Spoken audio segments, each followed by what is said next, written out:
ہاں کذالک الایمان، ایمان کا معاملہ ایسا ہی ہے، حین تخالط بشاشتہ القلوب، جب اس کی بشاشت، جب اس کی مٹھاس، جب اس کا انشراح دلوں میں داخل ہو جائے۔ ایک آدمی دل نکال کر دے دے گا لیکن ایمان سے نہیں نکلے گا، ایک آدمی کے سر سے ایمان کا سودا نہیں جائے گا، ایمان کی مٹھاس اس کے دل سے نہیں جائے گی، گرچہ وہ اپنا دل ہی نکال کر رکھ دے، چاہے وہ مٹ جائے لیکن وہ کبھی دین سے خارج نہیں ہو سکتا، نکل نہیں سکتا۔ کذالک الایمان حین تخالطہ القلوب، بہت بڑی بات ہے۔ حضرت دیکھیں آپ، ہجرت سے پہلے کے جتنے بھی معاملات ہیں، کتنے عجیب و غریب معاملات ہیں، ظلم و ستم کے کیسے پہاڑ صحابہ کرام کے اوپر توڑے گئے۔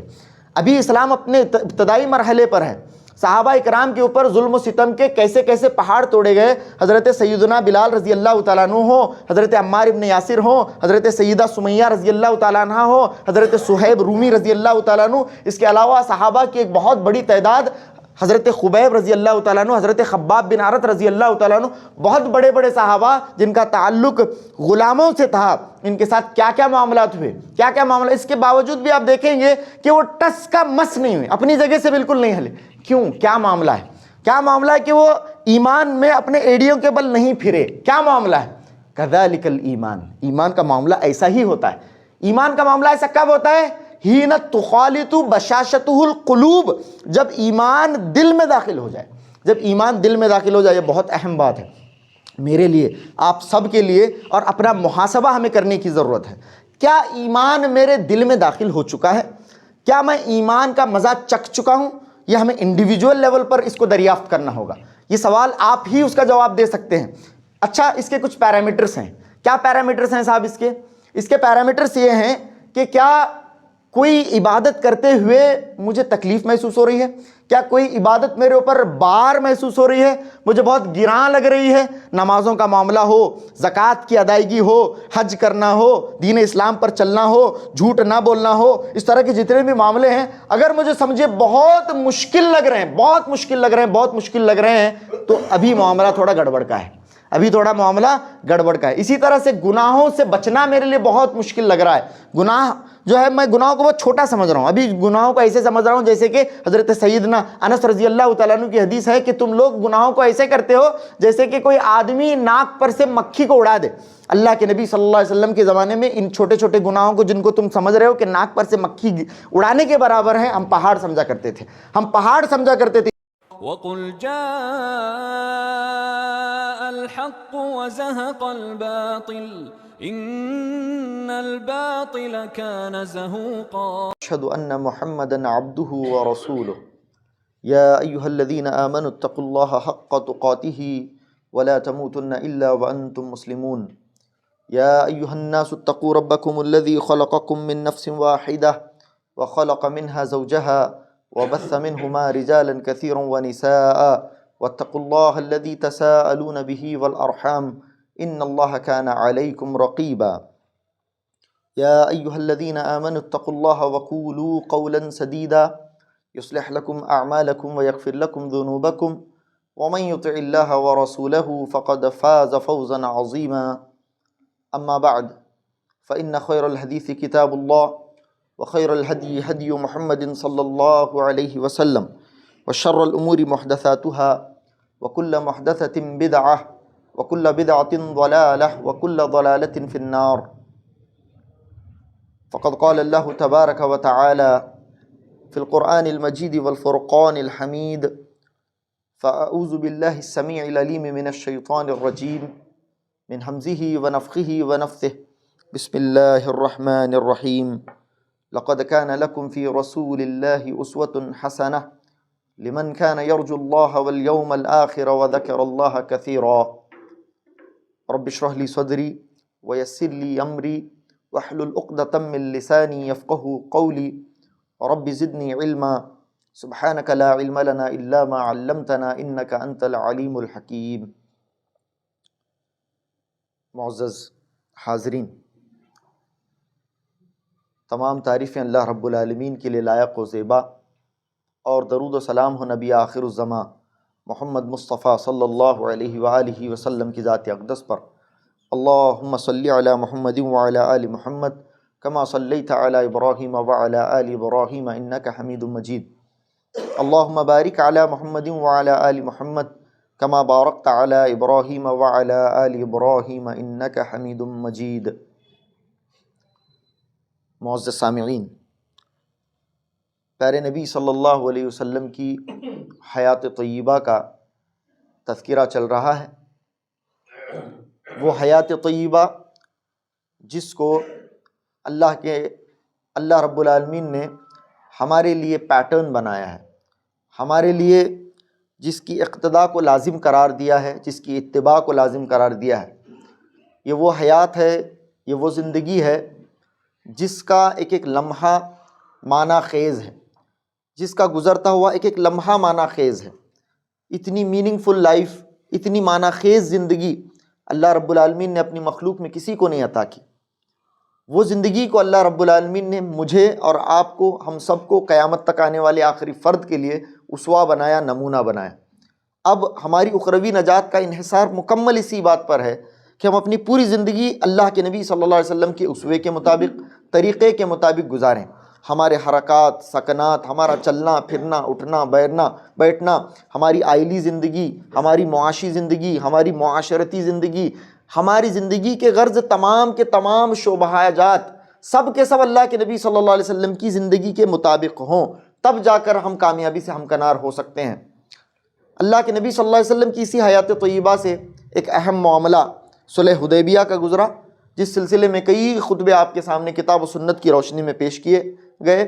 اس کے بعد جیسے ہی اللہ کے نبی صلی اللہ علیہ وسلم صلح حدیبیہ سے واپس ہوئے، آپ صلی اللہ علیہ وسلم نے اس فرصت کو غنیمت جانا، اس امن کو، اس امان کو، اس سلامتی کو، اس معاہدے کو غنیمت جانا کہ اب سے 10 سال تک کوئی جنگ نہیں ہونے والی ہے۔ مسلمانوں کے جو سب سے بڑے دشمن تھے، ان سے امن کا جب معاہدہ ہو گیا، ایک طرح سے امن چھا گیا، خوف کم ہو گیا۔ اللہ کے نبی صلی اللہ علیہ وسلم نے اس وقت کو دعوت و تبلیغ کے لیے غنیمت جانا، اور آپ صلی اللہ علیہ وسلم نے مختلف عمراء، زعماء، رؤساء اور ملوک کے لیے اللہ کے نبی صلی اللہ علیہ وسلم نے خطوط روانہ فرمائے۔ بہت سارے مختلف چھوٹے بڑے بادشاہوں کو اللہ کے نبی صلی اللہ علیہ وسلم نے خطوط ارسال فرمائے۔ ان تمام بادشاہوں میں جو سب سے سگنیفیکنٹ معاملہ ہوا، جو سب سے اہمیت کا حامل ہے، سب سے امپورٹنٹ، اس کی طرف آپ کی رہنمائی کرنے کی میں کوشش کر رہا ہوں، وہ ہے ہرقل کی طرف۔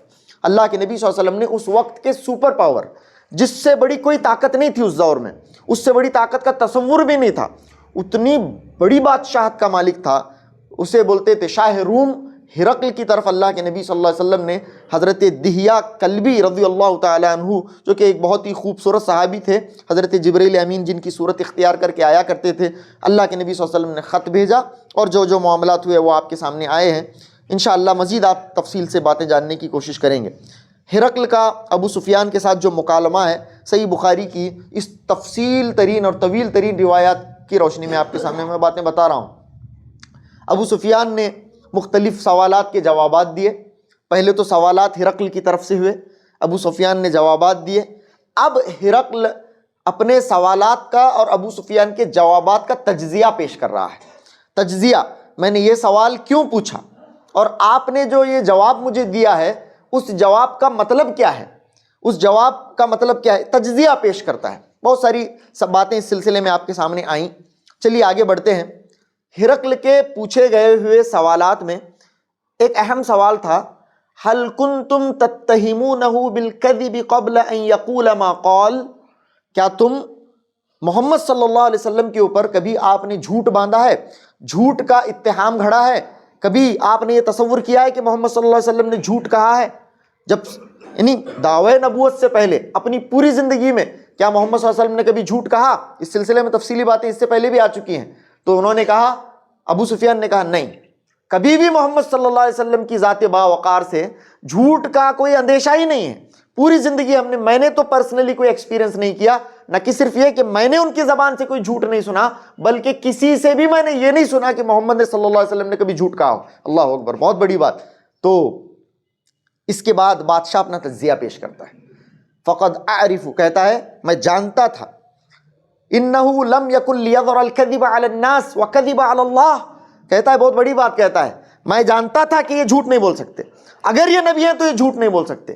کیوں جھوٹ نہیں بول سکتے؟ اسی لیے یہ جھوٹ نہیں بول سکتے، انہوں نے، جیسے آپ نے کہا کہ زندگی میں کبھی جھوٹ نہیں بولا ہے. لوگوں کے ساتھ جو آدمی جھوٹ نہیں بول سکتا، لوگوں کے درمیان رہ کر جو آدمی لوگوں پر جھوٹ نہیں بول سکتا، وہ اللہ کے بارے میں کیا جھوٹ بولے گا.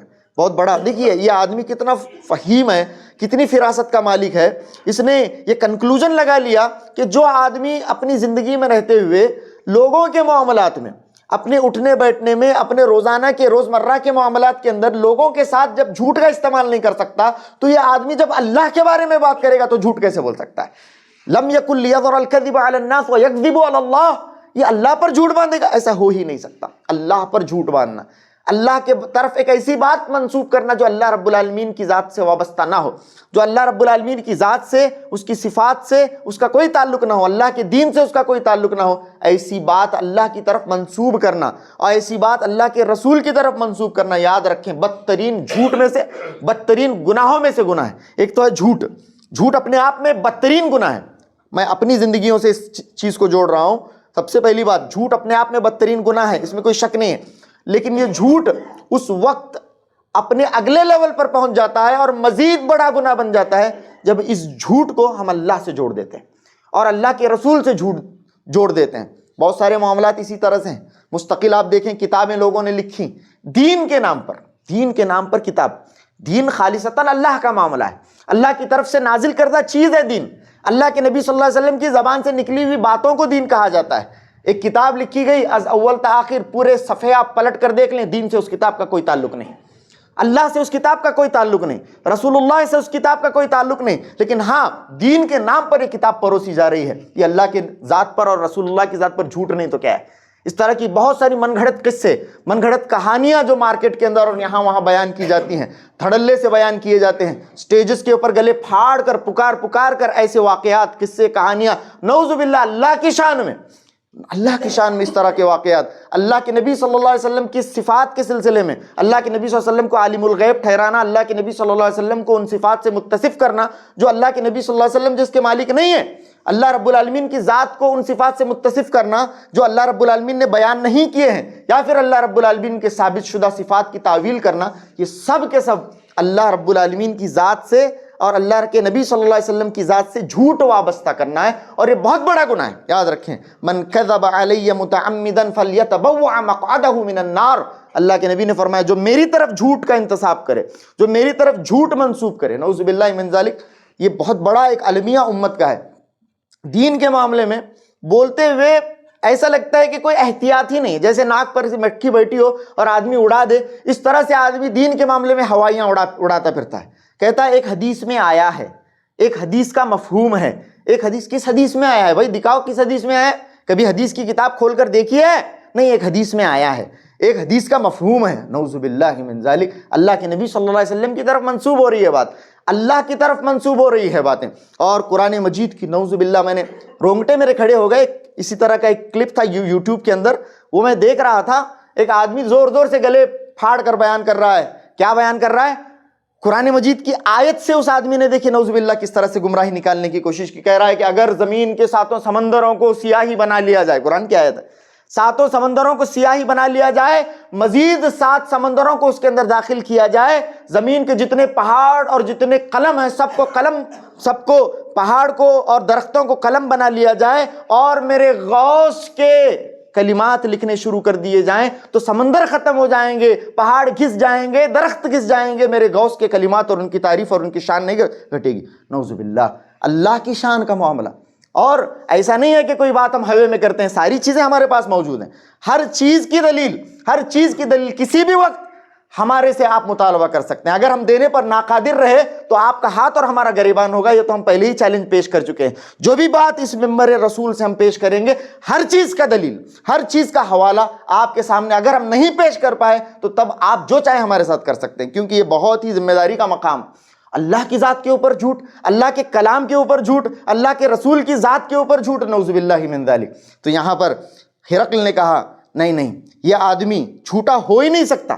لوگوں کے اوپر جو آدمی لوگوں کے معاملے میں جب بات کرتا ہو، اس قدر احتیاط کرتا ہو، وہ جب اللہ کے بارے میں بات کرے، اللہ کی شان میں بات کرے، اللہ کے دین کے متعلق بات کرے، تو جھوٹ کا کوئی تصور ہی نہیں. اللہ اکبر. تو یہ بات سب سے پہلے کہی جھوٹ کے متعلق. اچھا، اس کے بعد جو اگلا سوال ہے انہوں نے کہا هل يرتد احد من دینہ سخطۃ لدینہ، کیا محمد صلی اللہ علیہ وسلم کے دین سے کوئی مرتد ہوا ہے؟ اللہ کے نبی صلی اللہ علیہ وسلم کے دین میں بعد ان يدخل فیہ، محمد صلی اللہ علیہ وسلم کے دین میں داخل ہونے کے بعد ابو سفیان کیا کوئی مرتد بھی ہوا ہے؟ سخطۃ لدینہ، ان کے دین سے بیزار ہو کر، محمد صلی اللہ علیہ وسلم کے دین سے ناراض ہو کر، بیزار ہو کر، کیا محمد کے دین سے صلی اللہ علیہ وسلم کوئی مرتد بھی ہوا ہے؟ کہا لا، نہیں، ایسا تو ہوا نہیں ہے کیونکہ محمد صلی اللہ علیہ وسلم کے دین میں داخل ہوا ہو اور مرتد بھی ہوا ہو، ایسا نہیں ہوا، ابو سفیان نے کہا۔ یہاں پر رک کر ایک مسئلے کی میں وضاحت کرنا چاہوں گا۔ ایک یہ ہے حضرت سیدہ ام حبیبہ رضی اللہ تعالیٰ عنہ، ام المؤمنین سیدہ ام حبیبہ رضی اللہ تعالیٰ عنہ کے جو شوہر تھے، ان کے متعلق یہ کہا جاتا ہے کہ وہ حبشہ میں جب ہجرت کر کے گئے تھے وہاں وہ مرتد ہو گئے تھے، نصرانی بن گئے تھے، پہلے مسلمان تھے بعد میں وہ نصرانی بن گئے تھے۔ اس طرح کی بات سیرت کی کتابوں کے اندر موجود ہے اور بہت ساری کتابوں کے اندر موجود ہے، لیکن میں آپ کو بتا دوں کہ یہ واقعہ صحیح نہیں ہے، اس کی روایت اور اس کی سند صحیح نہیں ہے۔ اللہ کے نبی صلی اللہ علیہ وسلم کی زندگی میں سیدہ ام حبیبہ رضی اللہ تعالیٰ عنہ کے جو پہلے شوہر جن کا نام عبداللہ بن جہش بتایا جاتا ہے، وہ مرتد ہونے کی جو روایت ہے، ان کے نصرانی بننے کی، یہ روایت بالکل قطعاً درست نہیں ہے، صحیح نہیں ہے۔ تو خیر، تو ابو سفیان نے کہا کہ نہیں، میرے نالج کے مطابق تو، میرے علم کے مطابق تو کوئی میں ایسے شخص کو جانتا ہی نہیں ہوں جو محمد صلی اللہ علیہ وسلم کے دین میں داخل ہوا ہو اور اس کے دین سے بیزار ہو کر وہ نکل گیا ہو، ایسا نہیں ہوا۔ تو اور یہ بھی پوچھا کہ هل یزیدون ام ینقصون، وہ بڑھ رہے ہیں کہ گھٹ رہے ہیں؟ وہ تو بڑھ رہے ہیں اور ان میں سے کوئی مرتد بھی نہیں ہو رہا۔ تو کہا کہ کذالک الایمان حین تخالط بشاشتہ القلوب، کہا کذالک الایمان، ایمان کا معاملہ ایسا ہی ہے، حین تخالط بشاشتہ القلوب، جب اس کی بشاشت، جب اس کی مٹھاس، جب اس کا انشراح دلوں میں داخل ہو جائے۔ ایک آدمی دل نکال کر دے دے گا لیکن ایمان سے نہیں نکلے گا، ایک آدمی کے سر سے ایمان کا سودا نہیں جائے گا، ایمان کی مٹھاس اس کے دل سے نہیں جائے گی، گرچہ وہ اپنا دل ہی نکال کر رکھ دے، چاہے وہ مٹ جائے، لیکن وہ کبھی دین سے خارج نہیں ہو سکتا، نکل نہیں سکتا۔ کذالک الایمان حین تخالطہ القلوب، بہت بڑی بات ہے۔ حضرت دیکھیں آپ، ہجرت سے پہلے کے جتنے بھی معاملات ہیں، کتنے عجیب و غریب معاملات ہیں، ظلم و ستم کے کیسے پہاڑ صحابہ کرام کے اوپر توڑے گئے۔ ابھی اسلام اپنے ابتدائی مرحلے پر ہے، صحابہ کرام کے اوپر ظلم و ستم کے کیسے کیسے پہاڑ توڑے گئے۔ حضرت سیدنا بلال رضی اللہ تعالیٰ عنہ ہو، حضرت عمار ابن یاسر ہو، حضرت سیدہ سمیہ رضی اللہ تعالیٰ عنہ ہو، حضرت صہیب رومی رضی اللہ تعالیٰ عنہ، اس کے علاوہ صحابہ کی ایک بہت بڑی تعداد، حضرت خبیب رضی اللہ تعالیٰ عنہ، حضرت خباب بن عرت رضی اللہ تعالیٰ عنہ، بہت بڑے بڑے صحابہ جن کا تعلق غلاموں سے تھا، ان کے ساتھ کیا کیا معاملات ہوئے، کیا کیا معاملات۔ اس کے باوجود بھی آپ دیکھیں گے کہ وہ ٹس کا مس نہیں ہوئے، اپنی جگہ سے بالکل نہیں ہلے۔ کیوں؟ کیا معاملہ ہے؟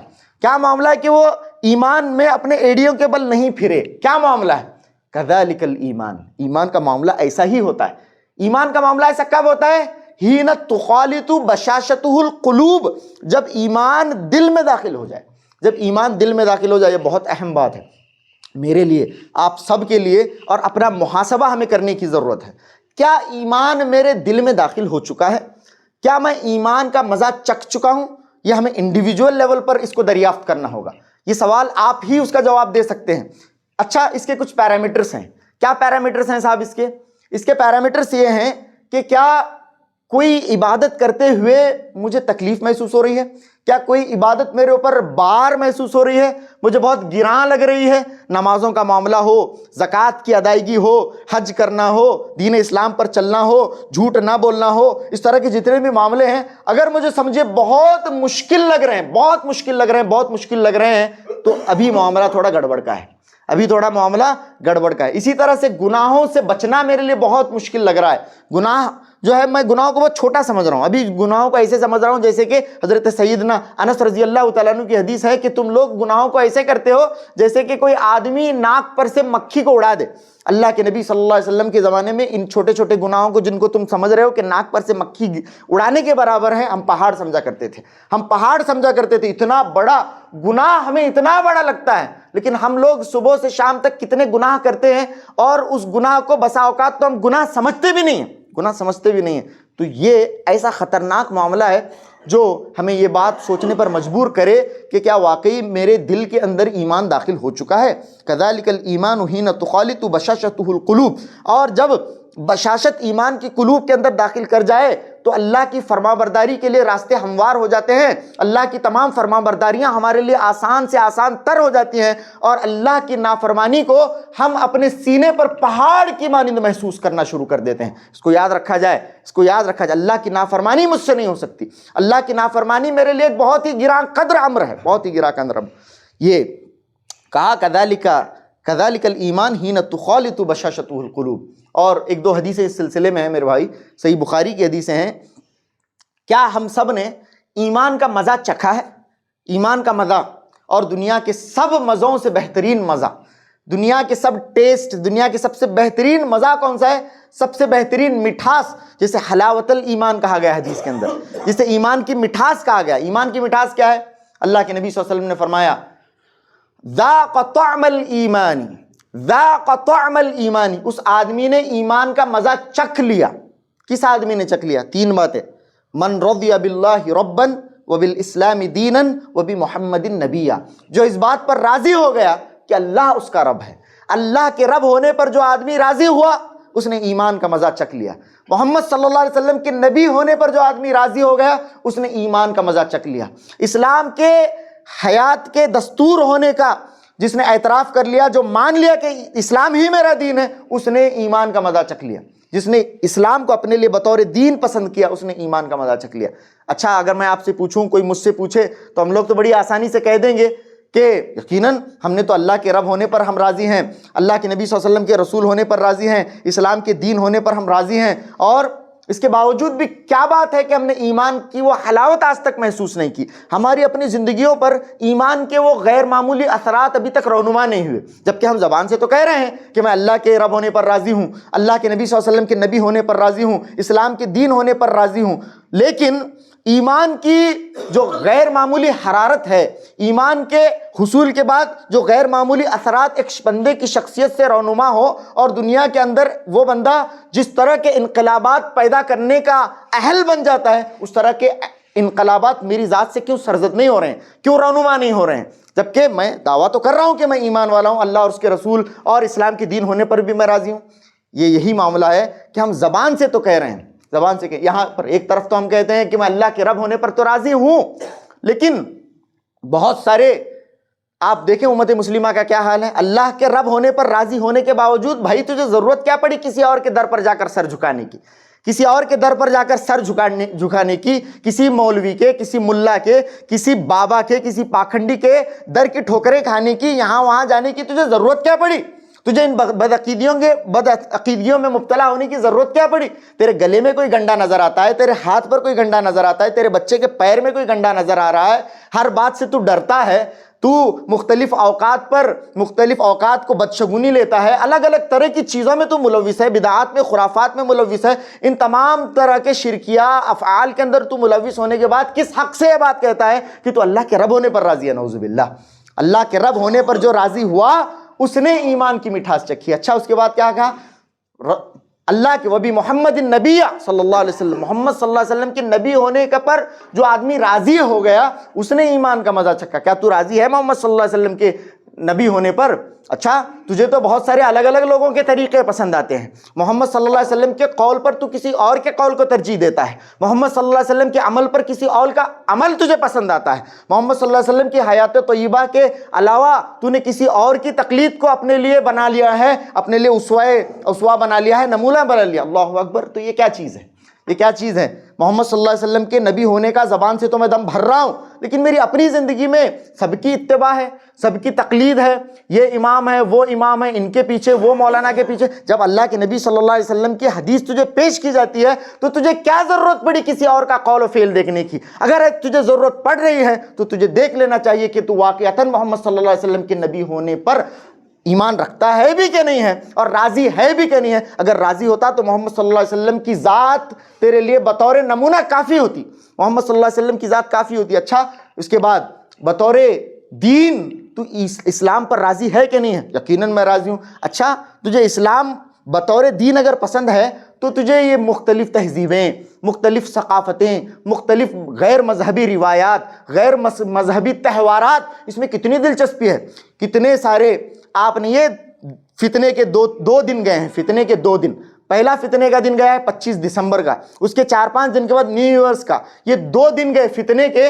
آپ دیکھیں یہ کتنے مسلمانوں کے اس کے اندر آپ ملوث دیکھیں۔ اسلام کے دین ہونے پر میں راضی ہوں لیکن میں میری کرسمس کا سٹیٹس ضرور رکھوں گا، میں میری کرسمس، نعوذ باللہ، اللہ کے اوپر، اللہ کی ذات کے اوپر سب سے بدترین جھوٹ جو باندھا گیا ہے، جس کے متعلق اللہ رب العالمین نے فرمایا تکاد السماوات یتفطرن منہ وتنشق الارض وتخر الجبال حدا ان دعوا للرحمن ولدا، قریب تھا کہ آسمان پھٹ جاتا، زمین شک ہو جاتی، پہاڑ ریزہ ریزہ ہوتے اس بات سے کہ کوئی اللہ کا بیٹا گردانے، کوئی یہ کہے کہ اللہ کا بیٹا ہے۔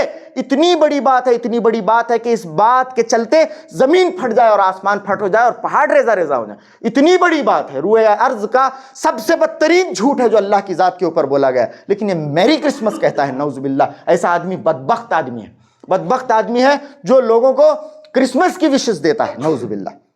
اس کے بعد نیو ایئرز آیا، نیو ایئرز آیا، ہیپی نیو ایئر کہتے، سب جنے happy new year, happy new year, نعوذ باللہ۔ کس کا طریقہ ہے؟ اسلام کے دین ہونے پر میں راضی ہوں لیکن ہیپی نیو ایئر، اور بھی الگ الگ طریقے کے رسومات ہم نے اختیار، کلچرز اختیار کیے ہیں۔ لبرلز، آج کل یہ جو معاملہ ہے بہت بڑھتا جا رہا ہے۔ آپ دیکھیں، میں نے ایک طبقے کو دیکھا، جب بات کریں گے آپ ان کے ساتھ تو دین کی بات کرتے ہوئے پائیں گے، بہت زیادہ بڑی بڑے ڈینگے ہانکتے ہوئے آپ ان لوگوں کو پائیں گے، لیکن ان کا اپنا جو مزاج ہے، ان کا جو اپنا پہناوا ہو یا پھر ان کے اپنے چہرے کی جو حیت ہے، پورا چہرہ چھلا ہوا ہے، پورا چہرہ چھلا ہوا ہے۔ قرآن کی بات کرتے ہیں، حدیث کی بات کرتے ہیں، جب عورتوں کا معاملہ ہوتا ہے بڑے بڑے فنکشنز کے اندر مرد و زن کا غیر تکلفانہ اختلاط نظر آتا ہے، عورتوں کے ساتھ مصافحے ہوتے ہیں، یہ سب مسلمان ہیں، سب مسلمان، اپنے آپ کو مسلمان۔ اور جب آپ ان کے ساتھ بیٹھیں گے، آدھا گھنٹہ بیٹھیے، آپ کو وہ دین سکھا کر بھیجیں گے۔ ایسا نہیں ہے کہ آپ ان سے کچھ سیکھیں گے، نہیں، بہت ساری باتیں آپ کو نہیں معلوم ہوں گی، یقیناً اچھی باتیں بھی معلوم ہوں گی، دین کی اتنی معلومات ہیں، لیکن طریقہ کون سا اپنایا ہوا ہے؟ طریقہ لبرلز کا، لبرلزم۔ آج کے اس دور کے اندر نہیں، اس طرح کہ آپ پرانے اسکول آف تھاٹ اور پرانے انہی چیزوں کو لے کر بیٹھیں گے تو دین کو پہنچا نہیں پائیں گے، نعوذ باللہ۔ اگر آپ داڑھی اپنے چہرے پر رکھیں گے تو آپ کو انٹری نہیں ملے گی، آپ کو اندر نہیں داخل کیا جائے گا، نعوذ باللہ۔ اس طرح کے، اور عورتیں اگر بہت زیادہ حجاب میں رہیں گی تو انہیں دیکھتے ہی پہچان لیا جائے گا اور انہیں وہیں سے بھیج دیا جائے گا، وہ عورتوں کے اندر داخل ہو کر کام نہیں کر پائیں گی۔ یہ شیطانی ہتھ گنڈے ہیں، یاد رکھیے، شیطانی ہتھ گنڈے ہیں۔ یہ آج کے اس دور کا بہت بڑا فتنہ ہے، یہ لبرلزم کا فتنہ ہو یا پھر فیمنزم کا فتنہ ہو، ان تمام کے تمام فتنوں سے بچنے کی ضرورت ہے، بہت بڑا۔ حین تخالط بشاشتہ القلوب، ایمان ہمارے دلوں میں داخل ہونے کی ضرورت ہے۔ اسلام کو اپنا دین ہونے پر آپ منظور کر لیں، اس سے راضی ہو جائیں، اس سے راضی ہو جائیں، تب ہمارے نوجوان بچوں کے سر بھی ڈھنگ کے نظر آئیں گے۔ اچھا، اسلام جو ہے، اسلام کو میں بطور دین چاہتا ہوں، اسلام کو بطور دین میں نے قبول کیا ہے، لیکن رسول اسلام نے جو تعلیمات دی ہیں بالوں کے سلسلے میں، یہ عجیب و غریب مسئلہ ہے۔ کتنی بار، میں تو سمجھتا ہوں میں نے 50 بار اسے بتایا ہوگا مختلف خطابات کے اندر، لیکن آج تک ہمارے نوجوانوں کے سر ٹھیک نہیں ہو رہے ہیں، آج تک ہمارے نوجوانوں کا ہیئر کٹ ٹھیک نہیں ہو رہے ہیں۔ اللہ اکبر، اللہ کے نبی صلی اللہ علیہ وسلم نے اس سے منع فرمایا، بخاری اور مسلم کی مستند ترین روایات کے اندر اللہ کے نبی صلی اللہ علیہ وسلم نے منع فرمایا، لیکن آج بھی ہمارے نوجوانوں کے بال ٹھیک نہیں، ادھر سے سر منڈا ہوا ہے، ادھر سے سر منڈا ہوا ہے، بیچ میں چند بال ہیں، ادھر ادھر سے مختلف قسم کی لکیریں ہیں۔ اچھے دیندار کہلانے والے باپوں کے یہ بچے ہیں، نعوذ باللہ، لیکن ابھی بھی ان کے سروں کا معاملہ ہے کہ بد سے بدترین ہی ہے۔ اتنا بولنے کے باوجود بھی اس کے اندر کوئی آپ کو تبدیلی نظر نہیں آئے گی۔ اور یہ جو برتھ ڈے سیلیبریٹ، اسلام کو میں دین ہونے کے نام پر میں کیا کرتا ہوں، میں پسند کرتا ہوں اسلام کو بطور دین، نبی صلی اللہ علیہ وسلم کو بطور نبی، اللہ رب العالمین کو بطور رب ہونے پر میں راضی ہوں، لیکن میں برتھ ڈے سیلیبریٹ کروں گا۔ نعوذ باللہ، کہاں سے آیا برتھ ڈے سیلیبریشن؟ کہاں آیا؟ یہ مختلف یہ ہندوانہ رسمیں، یہ کرسچنز کی اور غیر مسلموں کی یہ رسمیں ہمارے اندر سرایت اور دخول کر چکی ہیں، نعوذ باللہ، لیکن میں اسلام کے دین ہونے پر میں راضی ہوں۔ من تشبہ بقوم فہو منہم، اللہ اکبر، بخاری کی حدیث ہے، جس نے کسی قوم کی مشابہت اختیار کی وہ انہی میں سے ہے، انہی میں سے۔ کتنی بڑی بات ہے، انہی میں سے ہے۔ تو ہمیں چاہیے کہ ہم ان تین چیزوں کو اگر اپناتے ہیں اور واقعتاً اپناتے ہیں تب ہم ایمان کا مزہ محسوس کریں گے۔ ثلاثۃ، اور ایک حدیث میں فرمایا ثلاثۃ من کن فیہ وجد حلاوۃ الایمان، جس کے اندر یہ تین چیزیں ہوں اسے ایمان کی مٹھاس پالی۔ پہلی چیز، ان یکون اللہ ورسولہ احب الیہ مما سواہما، اللہ اور اس کے رسول کی محبت دنیا کی ہر چیز سے آگے بڑھ جائے، اللہ اور اس کے رسول اس کے نزدیک دنیا میں سب سے محبوب ہو جائیں۔ ایک، ان یحب المرء، کہ وہ کسی سے محبت کرے، لا یحبہ الا للہ، وہ اللہ ہی کے لیے محبت کرے کسی سے محبت کرتا ہو تو اس کی محبت کس بنیاد پر ہو؟ دنیاوی مفاد کے لیے اور بھی دوسرے تیسرے مقاصد کے لیے نہیں. میں ایک شخص سے محبت کرتا ہوں اور میری محبت اس شخص کے لیے صرف اللہ کے لیے، لا یحبہ الا للہ. اگر ہم آپس میں ایسی محبت قائم کرتے ہیں تو وہ آدمی اس محبت کی وجہ سے بھی ایمان کی مٹھاس پالے گا. پھر کہا ان یعود فی الکفر، اس آدمی کو کفر کے اندر لوٹنا اتنا زیادہ ناپسند ہو کہ اسے آگ میں ڈالا جانا منظور ہو اس بات کے سامنے کہ وہ کفر کی طرف لوٹے. آگ میں پھینک دیا جائے یہ بات اسے پسند ہو اس بات کے سامنے کہ وہ کفر کے اندر لوٹے. یہ تین چیزیں اگر کسی کے اندر آ جائیں تو اسے حلاوت ایمان محسوس ہوگی، ایمان کا مزہ وہ چکھ لے گا. اللہ رب العالمین سے دعا کریں اس مقدس موقع پر کہ اللہ رب العالمین ہم سب کو ایمان کا مزہ چکھنے کی توفیق عطا فرمائے. اللہ رب العالمین ہم سب کو ایمان کی حلاوت چکھائے. اللہ رب العالمین ہم سب کے دلوں میں ایمان کی بشاشت کو ہمارے قلوب میں داخل فرمائے. تو یہ فرمایا یہ ساری باتیں. اچھا اس کے بعد ابو سفیان سے یہ سوال اس نے کیا کہ فَهَلْ قَاتَلْتُمُوهُ. اگلا سوال، ذرا تیزی سے باتیں ہوتی رہتی ہیں ہمارے پاس تاکہ بہت ساری باتیں بتانی ہوتی ہیں آپ کے سامنے، تو تھوڑا آپ لوگ اسے بیئر کر لیا کریں. کبھی کبھی باتیں رفتار اگر ذرا تیز بھی ہو جائے تو. کہا کہ فَهَلْ قَاتَلْتُمُوهُ، کیا آپ نے محمد صلی اللہ علیہ وسلم سے قتال کیا ہے؟ ابو سفیان کیا آپ محمد صلی اللہ علیہ وسلم سے قتال آپ نے کیا ہے؟ کہا کہ ہاں ہم نے ان کے ساتھ جنگ کی ہے، بہت ساری جنگیں ہم نے ان کے ساتھ کی ہیں. فَكَيْفَ كَانَ قِتَالُكُمْ إِيَّاهُ، تو پھر تمہارے ان کے ساتھ جنگوں کا نتیجہ کیا رہا؟ محمد صلی اللہ علیہ وسلم کے ساتھ آپ نے جو جنگیں کی ہیں اس کا نتیجہ کیا رہا؟ تو ابو سفیان نے کہا قتالنا الحرب بیننا وبینہ سجال، ہمارے درمیان جو جنگ ہوئی وہ ڈول کی طرح ہوئی. ڈول ینال منا وننال منہ، وہ ڈول کی طرح. ڈول کا مطلب جب ہم پانی کے لیے ڈول اندر ڈالتے ہیں اور اسے کھینچتے رہتے ہیں، جب ہم کھینچتے رہتے ہیں تو وہ آتا ہے، جب جیسے ہی ہماری پکڑ ذرا ڈھیلی ہوتی ہے وہ کھینچ دیتا ہے وہ ہمیں کھینچ رہا ہوتا ہے، ہم اسے کھینچ رہے ہوتے ہیں. یعنی وہ یہ کہہ رہے ہیں کہ ہمارے درمیان جو جنگیں ہوئیں کبھی کبھی وہ ہمیں کھینچ دیتے، کبھی کبھی ہم انہیں کھینچ دیتے، یعنی کبھی ہم ان پر غالب آتے کبھی وہ ہم پر غالب آتے. اس طرح سے ہمارے درمیان جنگیں ہوئیں. یہ ابو سفیان نے کہا. ابو سفیان نے گرچہ یہاں پر سچ چھپایا ہے، ایسا معاملہ تو ہوا نہیں ہے. کبھی بھی کفار مکہ کو اللہ کے نبی صلی اللہ علیہ وسلم اور صحابہ کے ساتھ کلیئر وکٹری نہیں حاصل ہوئی ہے. کبھی جنگ کے اندر کوئی فتح حاصل نہیں ہوئی. صرف جنگ احد کے اندر مسلمانوں پر زری ضرب لگانے پر، مسلمانوں کو تھوڑا نقصان پہنچانے پر وہ قادر ہو پائے تھے، اتنی کامیابی انہیں ملی ہے. لیکن آپ یہ بھی نہیں کہہ سکتے کہ جنگ احد میں مشرکین نے مسلمانوں پر فتح حاصل کی، ایسا تو نہیں تھا.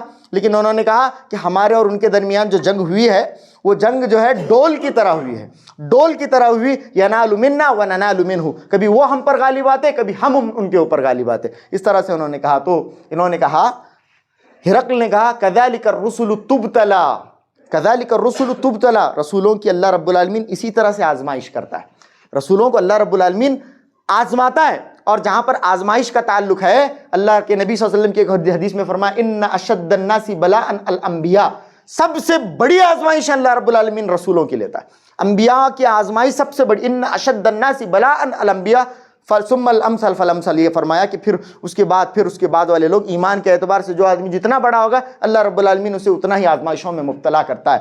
تو آزمائشوں میں اللہ رب العالمین نے مبتلا فرمایا. یہ دنیا ہے، یاد رکھیں.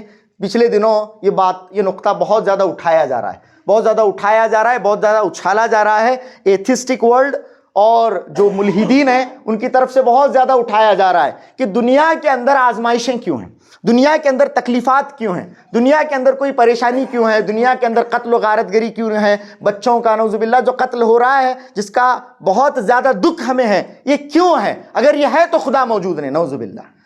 یہ اسی لیے کہ یہ ایک بہت ہی جاہل طبقہ ہے، اتنا جاہل طبقہ کہ اس نے آج تک دنیا کا جو مقصد ہے، جو کریشن پلان آف اللہ ہے، اللہ کا جو کریشن پلان ہے اس دنیا کے لیے، اسی کو سمجھا نہیں. ارے بھائی یہ دنیا تو ایک ٹیسٹنگ گراؤنڈ ہے. اس دنیا کو اللہ رب العالمین نے امتحان کا ہال بنا کر ہمیں بھیجا ہے. یہاں پر اللہ رب العالمین ایک ایگزام ہال کے اندر ایک بچہ جائے اور وہاں پر امتحان چھوڑ کر اس کے ساتھ سب معاملہ ہو تو کیسا وہ ہنس کر واپس نہیں آئے گا کیا؟ کہ امتحان ہال کے اندر امتحان اگر اس کا نہیں لیا جائے گا تو کیا لیا جائے گا؟ امتحان ہال میں امتحان ہونا ہی ہے، امتحان ہال میں امتحان ہونا ہی ہے. اللہ رب العالمین نے فرمایا تبارک الذی بیدہ الملک الذی خلق الموت والحیات لیبلوکم ایکم احسن عملا. تو یہاں پر تو اللہ رب العالمین ہماری ابتلا کرے گا، اللہ رب العالمین آزمائش کرے گا. یہ تو ٹیسٹنگ گراؤنڈ ہے. اگر ایگزام ہال میں ایگزام نہیں لیا جائے گا تو کہاں لیا جائے گا؟ تو یہاں پر ہوگا، یہاں پر ایول ایگزسٹ کرے گا، یہاں پر اللہ رب العالمین کی طرف سے آزمائشیں ہوں گی۔ جس طرح سے ایک ایگزام ہال کے اندر بچے کو 4 MCQs دیے جاتے ہیں اور اس کے اندر 3 غلط ہوتے ہیں اور 1 صحیح ہوتا ہے، تو غلط تو ہوں گے یہاں پر، لیکن وہ ہمارے اوپر ہے کہ ہم صحیح چوز کریں، غلط چوز نہیں کریں۔ اگر صحیح چوز کریں گے تو ہمیں مارک ملے گا، غلط چوز کر کے ہم ایگزامینر کے اوپر یہ نہ کہیں کہ غلط ایگزام، ہمارے سر نے جو غلط آنسرز دیے تھے، نعوذ باللہ۔ خیر یہ تفصیلی باتیں، اس کی طرف ہم نہیں جاتے ہیں، لیکن یہ دنیا ہے تو یہاں پر آزمایا جائے گا۔ مقام پرورش آہ و نالا ہے یہ چمن، نہ سیر گل کے لیے ہے نہ آشیاں کے لیے، تو یہ یہاں پر آزمائشیں ہوں گی۔ تو اس طرح کے چند سوالات کیے گئے۔ ویسے تو میں سوچ رہا تھا کہ آج سارے سوالات ہی ختم ہوں اور سارا تبصرہ ختم ہو جائے، لیکن مزید باتیں ویسے رہ ہی جاتی ہیں۔ انشاءاللہ آئندہ خطبے میں مزید تفصیلات کے ساتھ ہرقل کا تجزیہ اور مزید معاملات اس سلسلے میں جو ہیں وہ پیش کرنے کی میں کوشش کروں گا۔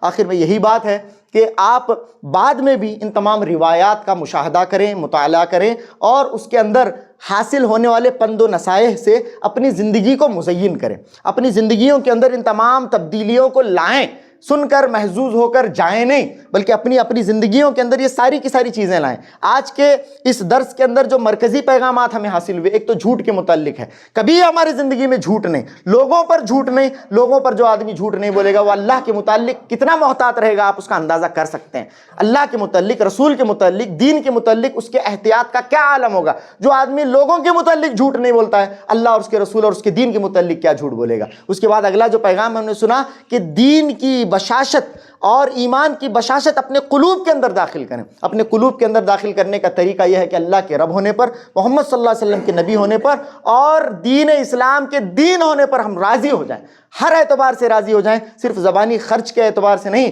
بلکہ اپنے عمل کے اعتبار سے ہم راضی ہو جائیں۔ تو آخر میں اللہ رب العالمین سے دعا ہے کہ کہنے اور سننے سے زیادہ عمل کی توفیق و نیک ہدایت عطا فرمائے۔ وآخر دعوانا ان الحمد للہ رب العالمین، وصلی اللہ علی نبینا محمد وآلہ وصحبہ وسلم تسلیما کثیرا۔